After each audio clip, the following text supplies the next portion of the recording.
अस्सलाम वालेकुम everyone. So this is a part two video of haemostasis. हम haemostasis के डिफरेंट स्टेप्स पढ़ रहे थे। हमने दो स्टेप्स पढ़े, वेस्कुलर स्पैज्म पढ़ा और इसके अलावा हमने एक सेकंड स्टेप पढ़ा था, प्लेटलेट प्लग फॉर्मेशन। अब हम बात करेंगे अबाउट द थर्ड स्टेप, जो कि है ब्लड क्लॉटिंग कराना। अब ब्लड क्लॉटिंग कैसे कराते हैं कि जो हमारे पास लिक्विड, हमने जाके वहाँ प्लेटलेट एग्रीगेटिंग फैक्टर्स के पास जाके लिक्विड वाला जितना ब्लड जाएगा वो कन्वर्ट हो जाएगा सॉलिड जेल के अंदर। तो वो जब सॉलिड जेल बनेगी ना तो उसकी क्लॉटिंग इजीली हो जाएगी। तो वो सॉलिड जेल क्या करती है, वो स्ट्रेंथन करती है जो वहाँ पे ऑलरेडी पड़ा हुआ है प्लग उसको। इसके अलावा वो सील को और मजबूत कर देती है ताकि वो ब्रेक डाउन ना हो वहाँ से, और ब्लड जहाँ से ब्लड का लीकेज ना हो, ब्लड वहाँ से फ्लो ना करे और हेमरेज ना हो। ठीक है। तो अब ये जो ब्लड क्लॉटिंग होती है ये थ्रू अ कैस्केड रिएक्शन होती है। ठीक है, कैस्केड क्या होता है कि मतलब एक रिएक्शन से सेकंड रिएक्शन, सेकंड से थर्ड, इस तरह मतलब एक रिएक्शन से आगे फर्दर चलते हुए काफी सारे रिएक्शन चलते हैं। ठीक है। तो अब ये कैस्केड पाथवे दो तरह से होता है, एक इंट्रिंसिक पाथवे भी होता है और एक एक्सट्रिंसिक पाथवे भी होता है। एक्सट्रिंसिक पाथवे थोड़ा शॉर्ट होता है, वो एक्सटर्नल वेस्कुलेचर वो चलता है और वो डायरेक्टली डायरेक्टली जो हमें असल चीज चाहिए होती है ना उसको बना देता है। ठीक है, यानी कि फैक्टर 10। ठीक है, फैक्टर 10 हमने बनाना होता है, जो मेन मतलब प्रिंस फैक्टर आप इसको कह सकते हैं। ठीक है। ओके, इसके अलावा इंट्रिंसिक पाथवे में पूरा डिफरेंट स्टेप्स होते हैं। अच्छा, ये जो मैं अभी आपको समझाऊंगी ये सिर्फ ओवरव्यू है। ठीक है, इस इंट्रिंसिक पाथवे का बाकी इसकी डिटेल जो है वो हम ब्लड कोagulation वाले लेक्चर में पढ़ेंगे, लेकिन मैं भी सिर्फ आपको ओवरव्यू देती हूँ। उसमें ये होता है कि हमारे पास आप ये समझ लें कि हमारे पास एक प्रिंस क्लॉटिंग फैक्टर होता है। क्लॉटिंग फैक्टर कोई भी कोई एक चीज होती है, जैसे कैल्शियम एक क्लॉटिंग फैक्टर है, थ्रोम्बिन एक क्लॉटिंग फैक्टर है। ठीक है, तो उनको हमने नंबर से डिनोट कर दिया 1 2 3 4, ताकि हमारे मतलब लिखना आसान हो हमारे लिए। ठीक है, और मेमोराइज करना। हमारे पास ये मेन प्रिंस क्लॉटिंग फैक्टर क्या है, 10A। ये हमारे पास प्रिंस क्लॉटिंग फैक्टर है। अब ये क्यों प्रिंस है वो अभी आपको थोड़ी देर में पता चल जाएगा। अच्छा, अब होता क्या है कि हमारे पास क्लॉटिंग फैक्टर 12 एक्टिवेट होता है इनटू 12A। ए का मतलब एक्टिवेटेड फॉर्म। वो जाके क्या करता है, क्लॉटिंग फैक्टर 11 को एक्टिवेटेड फॉर्म में कन्वर्ट कर देता है, उसी एक्टिवेटेड फॉर्म जाके 9 वाले को कन्वर्ट कर देती है एक्टिवेटेड फॉर्म में।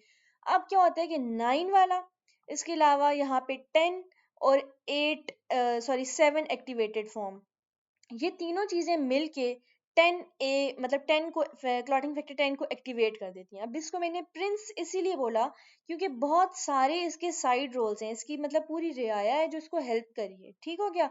तो बस आपने ये याद रखना है, इसको याद करने का तरीका ये है कि 12 11 देन आपने 10 को स्किप कर देना है क्योंकि वो प्रिंस है। ठीक है, फिर आपने 9 एंड देन 10 उसके बाद आ जाएगा। ठीक हो गया। ये था आपके पास एक इंट्रिंसिक पाथवे। इंट्रिंसिक पाथवे ठीक है, थोड़ा लेंथी पाथवे। इसी तरह इंट्रिंसिक पाथवे में डिफरेंट क्लॉटिंग फैक्टर 7 और वो सब कुछ बन रहा होता है, और 7 से डायरेक्टली फिर 10 बन जाता है, इसलिए वो उसको एक्सट्रिंसिक भी कहते हैं, वो शॉर्ट होते हैं। अब उसके बाद जो पाथवे है ये दोनों के लिए कॉमन है। होता क्या है कि अब 10 वाला क्योंकि एक्टिवेट हो गया है, तो जब 10 वाला एक्टिवेट हुआ हुआ है तो ये क्या करता है, ये जाके प्रोथ्रोम्बिन को थ्रोम्बिन में कन्वर्ट कर देता है। मेन काम हमने थ्रोम्बिन से करवाना है। ठीक हो गया। अब क्या होगा कि जब थ्रोम्बिन एक्टिवेट हो जाएगा, इस दौरान क्लॉटिंग फैक्टर 5 भी यूज हुआ। अब जब थ्रोम्बिन एक्टिवेट हो जाएगा तो वो फाइब्रिनोजेन को फाइब्रिन में कन्वर्ट कर देगा, और फाइब्रिन क्या करता है, फाइब्रिन फाइब्रिन का क्लॉट बनाता है जो कि एक मेशवर्क क्रिएट करता है। ठीक है, इस तरह का हमारे पास मेश बन जाता है at the site of injury, जिसकी वजह से वहां पे जो है ना ब्लड लीकेज भी नहीं होती, और वो वहां पे सेल की हीलिंग, टिश्यू की हीलिंग स्टार्ट हो जाती है।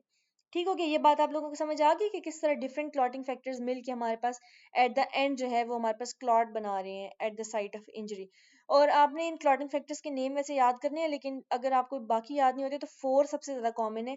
क्लॉटिंग फैक्टर 4, जिसको हम कैल्शियम भी कहते हैं, तो आपको ये पता होना चाहिए। और कैल्शियम इन सब स्टेप्स में यूज हो रहा होता है सिवाय फर्स्ट 2 स्टेप में, ये आगे मैं आपको ब्लड कोagulation वाले लेक्चर में एक्सप्लेन करूंगी। और बाकी प्रोथ्रोम्बिन को क्लॉटिंग फैक्टर 2 भी कहते हैं, फाइब्रिनोजन को क्लॉटिंग फैक्टर 1 भी कहते हैं। तो इस तरह आप नेम्स इसके याद कर लीजिए। ठीक हो गया। अच्छा, अब उसके बाद क्या है कि जो हमने थ्रोम्बिन बनाया है, थ्रोम्बिन जिसने आगे फाइब्रिनोजन को फाइब्रिन में कन्वर्ट किया था, ये थ्रोम्बिन बहुत ही मल्टीटास्किंग काम करता है। ठीक है, ये बहुत अच्छा बच्चा है, बहुत सारे काम करता है ये। पहला काम, जो मेन काम ये करता है, फाइब्रिनोजन को फाइब्रिन में कन्वर्ट कर देता है। इसके अलावा ये फाइब्रिन को स्टेबलाइज करता है एक मेशवर्क में, ताकि वो क्लॉट जाके उधर बना दे। प्रोथ्रोम्बिन को थ्रोम्बिन में कन्वर्ट करता है और प्लेटलेट की एग्रीगेशन करता है ताकि जो है ना ब्लड क्लॉटिंग हो सके at the site of injury. और ये जो प्रोसेस है ना सारा, ये पॉजिटिव फीडबैक का है, यानी कि जितना ज़्यादा हमारे पास ये कैस्केड रिएक्शन होता जाएगा और थ्रोम्बिन बनता जाएगा, ये वापस जाके दोबारा से क्लॉटिंग फैक्टर 12 को शुरू से फर्स्ट स्टेप को दोबारा से एक्टिवेट करेगा और मोर एंड मोर रिएक्शन जो है वो हमारे पास होता रहेगा, ताकि at the site of injury proper clot formation हो जाए। ओके, अब क्लॉट बन गया, हमने उस क्लॉट को रिट्रैक्ट कैसे करना है, क्लॉट रिमूवल भी तो करना है, ऐसे तो नहीं है कि सारी जिंदगी वहां पे क्लॉट ही बना रहेगा। जब टिश्यू की हीलिंग हो जाएगी तो हमने वो जो फाइब्रिन मेश था उसको हमने श्रिंक भी करना है, उसको हमने दोबारा से क्लोज भी करना है, वहां से जो क्लॉट है उसको हमने खत्म करना है। तो ये हम किस तरह करते हैं कि हमारे पास क्या होता है कि प्लाज्मिनोजेन होता है, ठीक है। प्लाज्मिनोजेन अब क्या करता है, वेट, अच्छा, प्लाज्मिनोजेन क्या होता है कि प्लाज्मिनोजेन जाके प्लाज्मिन को एक्टिवेट करता है, ठीक है। जब प्लाज्मिन एक्टिवेट करेगा ना, तो अब ये प्लाज्मिन क्या करेगा, जाके फाइब्रिन को कट कर देगा, जो फाइब्रिन का मेशवर्क बनाया था ना थ्रोम्बिन ने, ये जाके प्लाज्मिन उसको काट देगा। आप समझिए प्लाज्मिन एक कैंची है, और यानी कि सीजर, और जो हमारे पास क्लॉट मेशवर्क है ना वो एक मतलब कपड़ा है, धागे धागे सारे पड़े हुए हैं। अब प्लाज्मिन जाके ना एक सीजर की तरह काम करेगा और उन सारे थ्रेड्स को काट देगा, फाइब्रिन के जितने भी थ्रेड्स थे। जब उनको काट देगा तो उनकी डिसोल्यूशन हो जाएगी, और जो क्लॉट फॉर्मेशन है वो क्या हो जाएगी, खत्म हो जाएगी, स्टॉप हो जाएगी। ये था, हमने क्लॉट को रिट्रैक्ट कर लिया।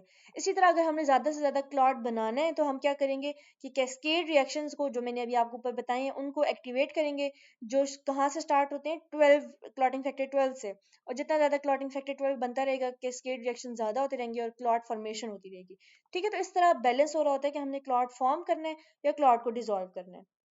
अच्छा, अब जो हमारे पास ग्रोथ हो रही होती है फाइब्रस टिश्यू की, वो हमारे पास ये जैसे फॉर एग्जांपल प्लेटलेट है, तो हमारे पास जो क्लॉट बन चुका है, ठीक है, उसके बाद फाइब्रोब्लास्ट आके उस क्लॉट को इन्वेड कर लेते हैं, और उसके बाद जो है ना ये प्रोसेस चलता रहता है और वो फिर कंप्लीट हो जाता है इन 1 to 2 वीक्स। और इसके अलावा जो हमारे पास ये सारे आपको यहाँ पे नजर आ रहे होंगे कौन कौन से ग्लाइकोप्रोटीन्स हैं, ये सारे आपको वैसे इतनी डिटेल से इधर पढ़ने की जरूरत नहीं है, लेकिन ये डिफरेंट फैक्टर्स हैं। जैसे हमने पढ़ा कि जब हमारे पास VWF फैक्टर रिलीज हुआ था तो वो एडिशन कराता है, कोलेजन रिलीज हो वो एक्टिवेशन करा रहा होता है सारे प्रोसेस की, फाइब्रिनोजन भी इस तरह काम कर रहा होता है और कोलेजन जो है वो इसी तरह एडिशन करा रहा होता है। तो ये था हमारे पास पूरा टॉपिक ऑफ द हीमोस्टेसिस। इसके अलावा इसका कुछ क्लिनिकल्स हैं, जैसे कि इसका क्लिनिकल है थ्रोम्बोसाइटोपिनिया, जिसमें हमारे पास क्या होता है कि हमारी प्लेटलेट काउंट बहुत कम हो जाती है, जो कि हमारे लिए बहुत लाइफ थ्रेटनिंग है। और इसकी वजह क्या है कि या तो हमारा इम्यून सिस्टम डिस्ट्रक्ट हो गया है, या तो प्लेटलेट की प्रोडक्शन कम हो रही है, या फिर हमारे पास उसका सीक्वेस्ट्रेशन प्रॉब्लम है। इसी तरह वॉन विल ब्रैंड डिजीज होती है, जिसमें ये एक ब्लीडिंग डिसऑर्डर है, जिसमें क्लॉटिंग प्रोसेस बहुत ज़्यादा स्लो डाउन हो जाता है, जैसे कि विमेन के अंदर मिनोरेजिया के टाइम पे होता है, और प्रोलॉन्ग जब ब्लीडिंग होती है और ब्रूजिंग का प्रोसेस जो है वो होता रहता है।